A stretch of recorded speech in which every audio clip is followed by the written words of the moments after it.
Bhimrao Ambedkar. Doctor Bhimrao Ambedkar, अंग्रेजी भीमराव रमजी अम्बेडकर, जन्म 14 अप्रैल 1891, मृत्यु 6 दिसंबर 1956, एक बहुजन राजनीतिक नेता और एक बौद्ध पुनरुत्थानवादी भी थे।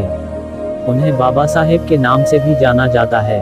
आम्बेडकर ने अपना सारा जीवन हिंदू धर्म की चतुवर्ण प्रणाली और भारतीय समाज में सर्वत्र व्याप्त जाति व्यवस्था के विरुद्ध संघर्ष में बिता दिया। हिंदू धर्म में मानव समाज को 4 वर्णों में वर्गीकृत किया है। उन्हें बौद्ध महाशक्तियों के दलित आंदोलन को प्रारंभ करने का श्रेय भी जाता है। आम्बेडकर को भारत रत्न से भी सम्मानित किया गया है, जो भारत का सर्वोच्च नागरिक पुरस्कार है। अपनी महत्वपूर्ण उपलब्धियों तथा देश की अमूल्य सेवा के फलस्वरूप डॉक्टर आम्बेडकर को आधुनिक युग का मनु कहकर सम्मानित किया गया। जीवन परिचय। डॉक्टर भीमराव आम्बेडकर का जन्म 14 अप्रैल 1891 में हुआ था। वे रामजी मालोजी सकपाल और भीमाबाई मुर्बादकर की 14वीं व अंतिम संतान थे। उनका परिवार मराठी था और वो अंबावडे नगर, जो आधुनिक महाराष्ट्र के रत्नागिरी जिले में है, से संबंधित था। अनेक समकालीन राजनीतिज्ञों को देखते हुए उनकी जीवन अवधि कुछ कम थी। वे महार जाति के थे जो अछूत कहे जाते थे, किंतु इस अवधि में भी उन्होंने अध्ययन, लेखन, भाषण और संगठन के बहुत से काम किए जिनका प्रभाव उस समय की और बाद की राजनीति पर है। भीमराव आम्बेडकर का जन्म निम्न वर्ण की महार जाति में हुआ था। उस समय अंग्रेज निम्न वर्ण की जातियों से नौजवानों को फौज में भर्ती कर रहे थे। आम्बेडकर के पूर्वज लंबे समय तक ब्रिटिश ईस्ट इंडिया कंपनी की सेना में कार्यरत थे और भीमराव के पिता रामजी आम्बेडकर ब्रिटिश फौज में सूबेदार थे और कुछ समय तक एक फौजी स्कूल में अध्यापक भी रहे। उनके पिता ने मराठी और अंग्रेजी में औपचारिक शिक्षा की डिग्री प्राप्त की थी। वह शिक्षा का महत्व समझते थे और भीमराव की पढ़ाई लिखाई पर उन्होंने बहुत ध्यान दिया। शिक्षा अछूत समझी जाने वाली जाति में जन्म लेने के कारण अपने स्कूली जीवन में आम्बेडकर को अनेक अपमानजनक स्थितियों का सामना करना पड़ा। इन सब स्थितियों का धैर्य और वीरता से सामना करते हुए उन्होंने स्कूली शिक्षा समाप्त की। फिर कॉलेज की पढ़ाई शुरू हुई। इस बीच पिता का हाथ तंग हुआ, खर्चे की कमी हुई। एक मित्र उन्हें बड़ौदा के शासक गायकवाड़ के यहाँ ले गए। गायकवाड़ ने उनके लिए स्कॉलरशिप की व्यवस्था कर दी और आम्बेडकर ने अपनी कॉलेज की शिक्षा पूरी की। 1907 में मैट्रिकुलेशन पास करने के बाद बड़ौदा महाराज की आर्थिक सहायता से वे एलिफिंस्टन कॉलेज से 1912 में ग्रेजुएट हुए। 1913 और 15 के बीच जब आम्बेडकर कोलंबिया विश्वविद्यालय में अध्ययन कर रहे थे, तब इसी वर्ष उन्होंने लंदन स्कूल ऑफ इकोनॉमिक्स में दाखिला लिया, लेकिन साधना भाव में अपनी शिक्षा पूरी नहीं कर पाए। कुछ दिनों तक वे बड़ौदा राज्य के मिलिट्री सेक्रेटरी थे। फिर वे बड़ौदा से बम्बई आ गए। कुछ दिनों तक वे सिडेनहम कॉलेज, बम्बई में राजनीतिक अर्थशास्त्र के प्रोफेसर भी रहे। डिप्रेस्ड क्लासेज कॉन्फ्रेंस से भी जुड़े और सक्रिय राजनीति में भागीदारी शुरू की। कुछ समय बाद उन्होंने लंदन जाकर लंदन स्कूल ऑफ इकोनॉमिक्स से अपनी अधूरी पढ़ाई पूरी की। इस तरह विपरीत परिस्थिति में पैदा होने के बावजूद अपनी लगन और कर्मठता से उन्होंने MA, PhD, MSc बार 1 लॉ की डिग्रियां प्राप्त की। इस तरह से वे अपने युग के सबसे ज्यादा पढ़े लिखे राजनेता एवं विचारक थे। उनको आधुनिक पश्चिमी समाजों की संरचना की समाज विज्ञान, अर्थशास्त्र एवं कानूनी दृष्टि से व्यवस्थित ज्ञान था। अछूतों के जीवन से उन्हें गहरी सहानुभूति थी। उनके साथ जो भेदभाव बरता जाता था उसे दूर करने के लिए उन्होंने आंदोलन किया और उन्हें संगठित किया। कार्यकारिणी सदस्य 1926 में वह बम्बई की विधानसभा के सदस्य नामित किए गए। उसके बाद वह निर्वाचित भी हुए। क्रमशः ऊपर चढ़ते हुए सन 42-46 के दौर में वह गवर्नर जनरल की कार्यकारिणी की सदस्यता तक पहुंचे। भारत के स्वाधीन होने पर जवाहरलाल नेहरू के मंत्रिमंडल में विधि मंत्री हुए। बाद में विरोधी दल के सदस्य के रूप में उन्होंने काम किया। भारत के संविधान के निर्माण में उनकी प्रमुख भूमिका थी। वह संविधान विशेषज्ञ थे। अनेक देशों के संविधानों का अध्ययन उन्होंने किया था। भारतीय संविधान का मुख्य निर्माता उन्हीं को माना जाता है। उन्होंने जो कुछ लिखा उसका गहरा संबंध आज के भारत और इस देश के इतिहास से है। शूद्रों के उद्धार के लिए उन्होंने जीवन भर काम किया, पर उनका लेखन केवल शूद्रों के लिए महत्वपूर्ण नहीं है। उन्होंने दर्शन, इतिहास, राजनीति, आर्थिक विकास आदि अनेक समस्याओं पर विचार किया जिनका संबंध सारे देश की जनता से है। अंग्रेजी में उनकी रचनावली doctor Baba Saheb Ambedkar writings and speeches नाम से महाराष्ट्र सरकार द्वारा प्रकाशित की गई है। हिंदी में उनकी रचनावली बाबा साहब डॉक्टर आम्बेडकर संपूर्ण 92 के नाम से भारत सरकार द्वारा प्रकाशित की गई है। रचनावली अंग्रेजी में उनकी रचनावली doctor Baba Saheb Ambedkar writings and speeches नाम से महाराष्ट्र सरकार द्वारा प्रकाशित की गई है।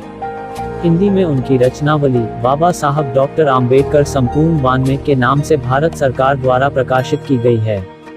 अनेक बड़े विचारकों और विद्वानों की तरह वह समस्याओं पर निरंतर विचार करते रहते थे। 1946 में शूद्रों पर उनकी पुस्तक प्रकाशित हुई। शूद्रों के बारे में जो बहुत तरह की धारणाएं प्रचलित थीं, उनका उचित खंडन करते हुए आम्बेडकर ने लिखा, शूद्रों के लिए कहा जाता है कि वे अनार्य थे, आर्यों के शत्रु थे। आर्यों ने उन्हें जीता था और दास बना लिया। ऐसा था तो यजुर्वेद और अथर्ववेद के ऋषि शूद्रों के लिए गौरव की कामना क्यों करते हैं? शूद्रों का अनुग्रह पाने की इच्छा क्यों प्रकट करते हैं? शूद्रों के लिए कहा जाता है कि उन्हें वेदों के अध्ययन का अधिकार नहीं है। ऐसा था तो शूद्र सुदास ऋग्वेद के मंत्रों के रचनाकार कैसे हुए? शूद्रों के लिए कहा जाता है उन्हें यज्ञ करने का अधिकार नहीं है। ऐसा था तो सुदास ने अश्वमेध कैसे किया? शतपथ ब्राह्मण शूद्र को यज्ञकर्ता के रूप में कैसे प्रस्तुत करता है और उसे कैसे संबोधन करना चाहिए, इसके लिए शब्द भी बताता है। शूद्रों के लिए कहा जाता है कि उन्हें उपनयन संस्कार का अधिकार नहीं है। यदि आरंभ से ही ऐसा था तो इस बारे में विवाद क्यों उठा? बदरी और संस्कार गणपति क्यों कहते हैं कि उसे उपनयन का अधिकार है? शूद्र के लिए कहा जाता है कि वह संपत्ति संग्रह नहीं कर सकता। ऐसा था तो मैत्रायणी और कटक संहिताओं में धनी और समृद्ध शूद्रों का उल्लेख कैसे है? शूद्र के लिए कहा जाता है कि वह राज्य का पदाधिकारी नहीं हो सकता। ऐसा था तो महाभारत में राजाओं के मंत्री शूद्र थे, ऐसा क्यों कहा गया? शूद्र के लिए कहा जाता है कि सेवक के रूप में तीनों वर्णों की सेवा करना उसका काम है। यदि ऐसा था तो शूद्र राजा कैसे हुए, जैसा कि सुदास के उदाहरण से तथा सायन द्वारा दिए गए अन्य उदाहरणों से मालूम होता है। उन्होंने कई पुस्तकें लिखने की योजना बनाई थी। पुस्तकों के कुछ अध्याय लिखे थे, कुछ पूरे और कुछ अधूरे। रचनावली के तीसरे खंड में ऐसी कुछ सामग्री पहली बार प्रकाशित हुई है। इस सामग्री के बारे में संपादकों ने भूमिका में जो कुछ कहा है, उससे यही पता चलता है कि 1956 में डॉक्टर आम्बेडकर के निधन से उनका बहुत सा काम अधूरा रह गया। सामाजिक सुधार बी.आर. आम्बेडकर के नेतृत्व में उन्होंने अपना संघर्ष तेज कर दिया। सामाजिक समानता के लिए वे प्रयत्नशील हो उठे। आम्बेडकर ने ऑल इंडिया क्लासेस एसोसिएशन का संगठन किया। दक्षिण भारत में 20वीं शताब्दी के तीसरे दशक में गैर ब्राह्मणों ने दी सेल्फ रेस्पेक्ट मूवमेंट प्रारंभ किया, जिसका उद्देश्य उन भेदभावों को दूर करना था जिन्हें ब्राह्मणों ने उन पर थोप दिया था।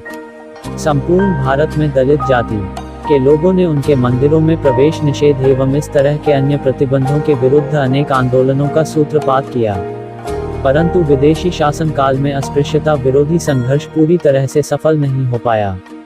विदेशी शासकों को इस बात का भय था कि ऐसा होने से समाज का परंपरावादी एवं रूढ़िवादी वर्ग उनका विरोधी हो जाएगा। अतः क्रांतिकारी समाज सुधार का कार्य केवल स्वतंत्र भारत की सरकार ही कर सकती थी। 13 अक्टूबर 1935 को आम्बेडकर को सरकारी लॉ कॉलेज का प्रधानाचार्य नियुक्त किया गया और इस पद पर उन्होंने 2 वर्ष तक कार्य किया। इसके चलते आम्बेडकर बंबई में बस गए। उन्होंने यहाँ एक बड़े घर का निर्माण कराया, जिसमें उनके निजी पुस्तकालय में 50,000 से अधिक पुस्तकें थीं। इसी वर्ष उनकी पत्नी रमाबाई की एक लंबी बीमारी के बाद मृत्यु हो गई।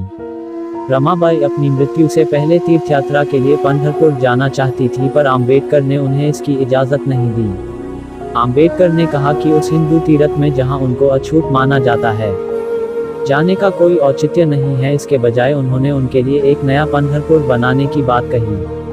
भले ही अस्पृश्यता के खिलाफ उनकी लड़ाई को भारत भर से समर्थन हासिल हो रहा था, पर उन्होंने अपना रवैया और अपने विचारों को रूढ़िवादी हिंदुओं के प्रति और कठोर कर लिया।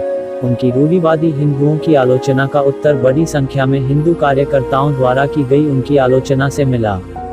13 अक्टूबर को नासिक के निकट येओला में एक सम्मेलन में बोलते हुए आम्बेडकर ने धर्म परिवर्तन करने की अपनी इच्छा प्रकट की। उन्होंने अपने अनुयायियों से भी हिंदू धर्म छोड़ कोई और धर्म अपनाने का आह्वान किया। उन्होंने अपनी इस बात को भारत भर में कई सार्वजनिक सभाओं में दोहराया भी। स्वतंत्र लेबर पार्टी आम्बेडकर ने 1936 में स्वतंत्र लेबर पार्टी की स्थापना की, जो 1937 में केंद्रीय विधानसभा चुनावों में 15 सीटें जीती। उन्होंने अपनी पुस्तक जाति के विनाश भी इसी वर्ष प्रकाशित की, जो उनके न्यूयॉर्क में लिखे एक शोध पत्र पर आधारित थी। इस सफल और लोकप्रिय पुस्तक में आम्बेडकर ने हिंदू धार्मिक नेताओं और जाति व्यवस्था की जोरदार आलोचना की। उन्होंने अस्पृश्य समुदाय के लोगों को गांधी द्वारा रचित शब्द हरिजन पुकारने के कांग्रेस के फैसले की कड़ी निंदा की। आम्बेडकर ने रक्षा सलाहकार समिति और वायसराय की कार्यकारी परिषद के लिए श्रम मंत्री के रूप में सेवारत रहे। आम्बेडकर बनाम गांधी। महात्मा गांधी के विपरीत डॉक्टर आम्बेडकर गांवों की अपेक्षा नगरों में एवं ग्रामीण शिल्पों या कृषि की व्यवस्था की तुलना में पश्चिमी समाज की औद्योगिक विकास में भारत और दलितों का भविष्य देखते थे। वे मार्क्सवादी समाजवाद की तुलना में बौद्ध मानववाद के समर्थक थे, जिसके केंद्र में व्यक्तिगत स्वतंत्रता, समानता एवं भ्रातृत्व की भावना है।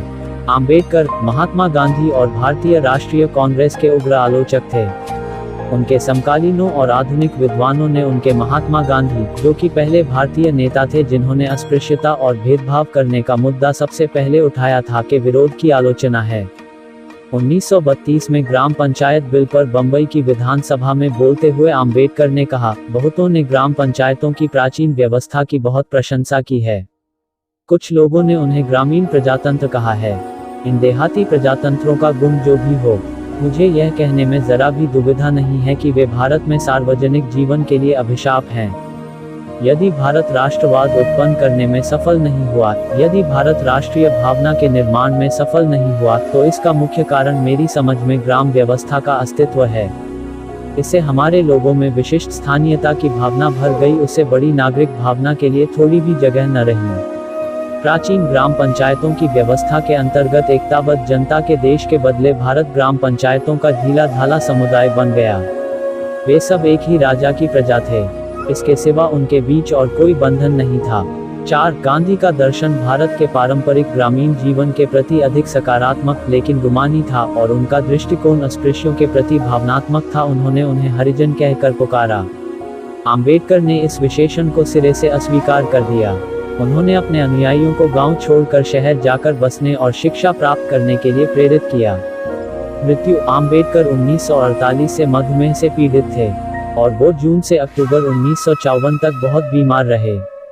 राजनीतिक मुद्दों से परेशान आम्बेडकर का स्वास्थ्य बद से बदतर होता चला गया और 1955 के दौरान किए गए लगातार काम ने उन्हें तोड़कर रख दिया। अपनी अंतिम पांडुलिपि बुद्ध और उनके धम्म को पूरा करने के 3 दिन के बाद 6 दिसंबर 1956 को आम्बेडकर की मृत्यु नींद में दिल्ली में उनके घर में हो गई। 7 दिसंबर को चौपाटी समुद्र तट पर बौद्ध शैली में अंतिम संस्कार किया गया, जिसमें सैकड़ों हजारों समर्थकों, कार्यकर्ताओं और प्रशंसकों भाग लिया। एक स्मारक आम्बेडकर के दिल्ली स्थित उनके घर 26 अलीपुर रोड में स्थापित किया गया है। आम्बेडकर जयंती पर सार्वजनिक अवकाश रखा जाता है। अपने अनुयायियों को उनका संदेश था। अगर वीडियो पसंद आई हो तो लाइक कर दे और चैनल को सब्सक्राइब कर दे। द मिरेकल रिसर्च वीडियो देखने के लिए आपका धन्यवाद।